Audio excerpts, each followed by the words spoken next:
For the first time in over half a century, we're going back to the moon. But let's get one thing straight. Artemis 2 is not a repeat of Apollo. Think of it less as a destination and more like the most important test drive in modern history. So what exactly are they testing?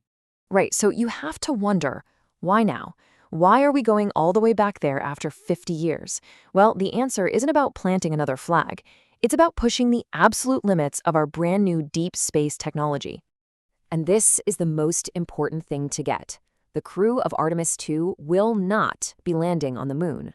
Their entire job is to conduct a full-scale, high-stakes shakedown of the Orion spacecraft and all its systems, with 4 human lives on the line.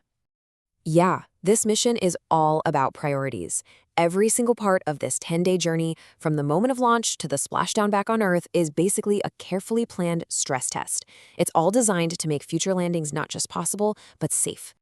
And NASA's priorities here are crystal clear. First up, prove that the life support can keep the crew alive and well in deep space. Second, you have to validate everything, from the engines to the computers. They're also going to run through a bunch of emergency drills. And finally, they bring the whole ship home so engineers can pore over every last piece of data and hardware.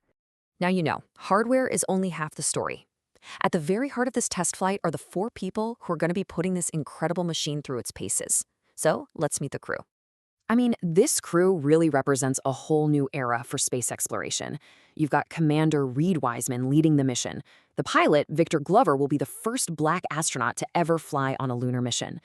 Mission specialist Christina Cook becomes the first woman to ever fly to the moon. And in another amazing first, Jeremy Hansen from the Canadian Space Agency is going to be the first non-American to make the journey. It's a crew that really reflects a more global and inclusive vision for our future in space. Okay, so the first big test is a really fundamental one. Can the Orion spacecraft actually work as a habitat?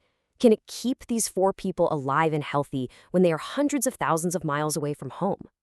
This quote from Mark Steckling at Airbus just nails it. The uncrewed Artemis I flight, that proved the rocket and the capsule could fly. Artemis 2, though, has to prove that it can be a home. It's all about turning a complex machine into a survivable, functional environment for people. So let's talk about what that survival actually looks like.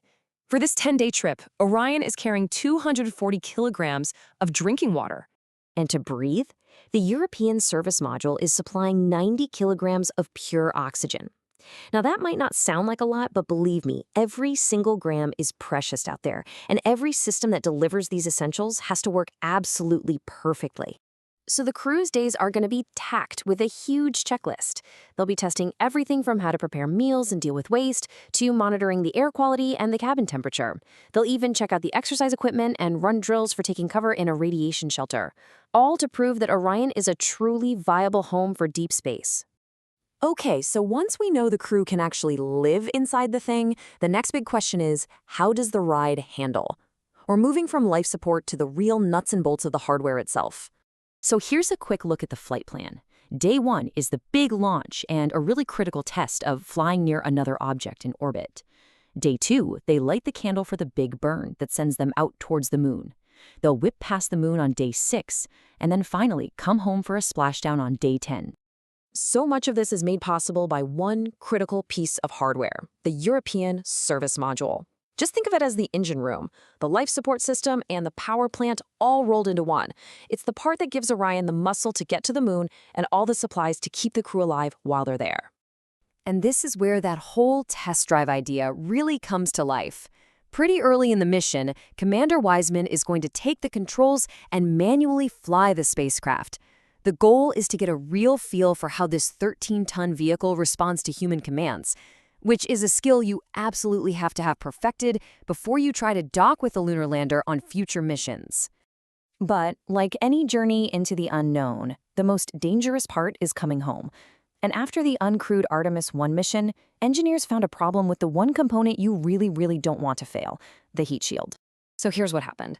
On Artemis I, analysis showed that chunks of the heat shield's material actually chipped away during re-entry, which was not expected. So for Artemis 2, NASA is changing the playbook. The original idea was to do a skip maneuver, kind of like skipping a stone on water, to slow down.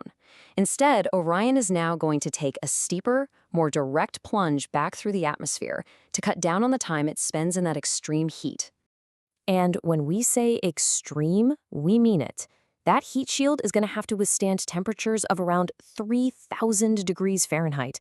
That's 1,650 Celsius, as it slams into Earth's atmosphere at mind-boggling speed. The lives of the 4 people inside depend on it working perfectly. So if this ultimate test drive is a success, it unlocks the entire future of the Artemis program and, really, humanity's return to deep space. You see, Artemis 2 is the foundation for everything that comes next. A successful test flight here leads directly to Artemis 3, where they'll practice docking with a lunar lander. And that is what paves the way for Artemis 4, the mission that will finally put human boots back on the lunar surface. And that's the endgame here. This isn't just about flags and footprints anymore. It's about building a permanent, sustainable presence on another world and using the moon as a stepping stone for that even longer journey to Mars. So yeah, Artemis 2 is a test flight, maybe the most ambitious one ever attempted, but it's a test that pushes us to answer a much, much bigger question. Once we've proven we can get there and survive, what incredible things will we discover when we finally figure out how to stay?